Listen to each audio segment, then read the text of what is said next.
చిత్తూరు జిల్లా రాజంపేట లోక్సభ పరిధిలో ఉండే స్థానాల్లో ఒకటి పుంగనూరు. పుంగనూరు అనగానే టక్కును గుర్తొచ్చేది ప్రఖ్యాతి చెందిన పుంగనూరు ఆవులు. దేవాలయాల పట్టణంగాను పుంగనూరు ప్రసిద్ధిగాంచింది. గత చరిత్ర చూసుకుంటే టీడీపీ, కాంగ్రెస్ సమ ఉజ్జీలుగా విజయాలు సాధించాయి. ప్రస్తుతం పుంగనూరు రాజకీయం ఆసక్తికరంగా కనిపిస్తోంది.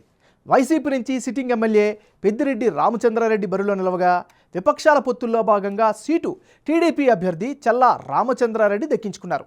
మరి big TV exclusive election survey పందెంకోళ్ళు 2 సర్వేలో వచ్చినటువంటి అంచనాలేంటో ఇప్పుడు చూద్దాం. లేటెస్ట్ రిపోర్ట్ చూసే ముందు ఈ ఏడాది జనవరి 23వ తారీఖుని చేసిన పందెంకోళ్ళు 1 సర్వేలో పుంగనూరు నియోజకవర్గంలో సర్వే అంచనాలు ఎలా వచ్చాయో ఓసారి వెనక్కి వెళ్ళి పరిశీలిద్దాం. పందెంకోళ్ళు 1 సర్వే ప్రకారం పుంగనూరులో వైఎస్ఆర్ కాంగ్రెస్ పార్టీకి అనుకూలంగా 49% ఓట్లు, తెలుగుదేశం పార్టీ అభ్యర్థికి అనుకూలంగా 36% ఓట్లు వచ్చేలా కనిపించాయి. ఇతరులకు 8% ఓట్లు దక్కుతాయని పందెంకోళ్ళు 1 సర్వేలో వెల్లడైంది. పొత్తుల ఖరారయ్యాయి, అభ్యర్థులు కూడా ఖరారైపోయారు. ఆ తర్వాత కీలకమైనటువంటి పుంగనూరు సెగ్మెంట్లో పందెంకోళ్ళు 2 సర్వేలో భాగంగా వచ్చినటువంటి అంచనాలేంటో ఇప్పుడు ఒకసారి చూద్దాం. ఇప్పటికిప్పుడు ఎన్నికలు జరిగితే కీలకమైనటువంటి పుంగనూరు నియోజకవర్గంలో వైసీపీకి 51% ఓటు షేరు వచ్చే అవకాశం కనిపిస్తోంది. అదే సమయంలో తెలుగుదేశం పార్టీకి 34%, ఇతరులకు 13% ఓట్లు వస్తాయని పందెంకోళ్ళు 2లో అంచనాగా వెలువడింది. పందెంకోళ్ళు 1 సర్వేకు పందెంకోళ్ళు సర్వే 2 మధ్య జనం అభిప్రాయం ఎలా మారింది? వైసీపీ, టీడీపీ అభ్యర్థుల్లో ఎవరికి ఎడ్జి పెరిగింది? దానికి గల కారణం ఏంటో ఇప్పుడు ఒకసారి చూద్దాం. పుంగనూరు సెగ్మెంట్లో పందెంకోళ్ళు 1 సర్వేలో భాగంగా వైసీపీ అభ్యర్థి పెద్దిరెడ్డి రామచంద్రారెడ్డికి 49% ఓటు షేరు వచ్చే ఛాన్స్ ఉంటే, తాజా సర్వేలో అది 51%కి పెరిగింది.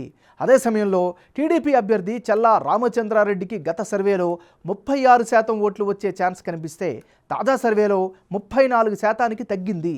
ఇక ఇతరులకు గత సర్వేలో 8% ఓట్లు, తాజా సర్వేలో 13% ఓట్లు వచ్చే ఛాన్సెస్ ఉన్నట్లుగా తెలుస్తోంది. పుంగనూరులో మరో ఆసక్తికర పరిణామం కూడా ఉంది. బీసీవైపీ పార్టీ నుంచి రామచంద్ర యాదవ్ ప్రధాన పార్టీల అభ్యర్థులకు గట్టి పోటీ ఇచ్చే అవకాశాలు కూడా కనిపిస్తున్నాయి. ఆయనకు 7% ఓట్లు వచ్చే ఛాన్సెస్ ఉన్నట్లు పందెంకోళ్ళు 2 సర్వేలో వెల్లడైంది. ఓవరాల్గా పుంగనూరులో వైసీపీ అభ్యర్థికే గెలుపు అవకాశాలు ఎక్కువగా కనిపిస్తున్నాయి.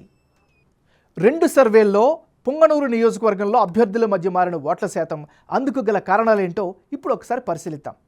ఈ నియోజకవర్గంలో పుంగనూరు పెద్దిరెడ్డి రామచంద్రారెడ్డి బలమైన నేతగా మరొక్కసారి కనిపిస్తున్నారు.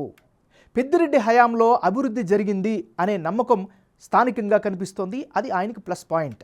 ఎమ్మెల్యే అందరికీ అందుబాటులో ఉంటారు అనేది పబ్లిక్ టాక్గా వినిపిస్తోంది. పుంగనూరులో వైసీపీకి స్ట్రాంగ్ లీడర్ కేడర్తో పాటు ఓటు బ్యాంకు కూడా కొనసాగుతుంది. ఇక తెలుగుదేశం పార్టీ విషయానికి వస్తే టీడీపీ అభ్యర్థి ఏ మేరకు పోటీ ఇస్తారు అనేటటువంటి అనుమానం సర్వత్రా వ్యక్తమవుతుంది. మరో కీలకమైనటువంటి అంశం బీసీవైపీ నుంచి రామచంద్ర యాదవ్ ఇంపాక్ట్ కూడా కనిపిస్తుంది.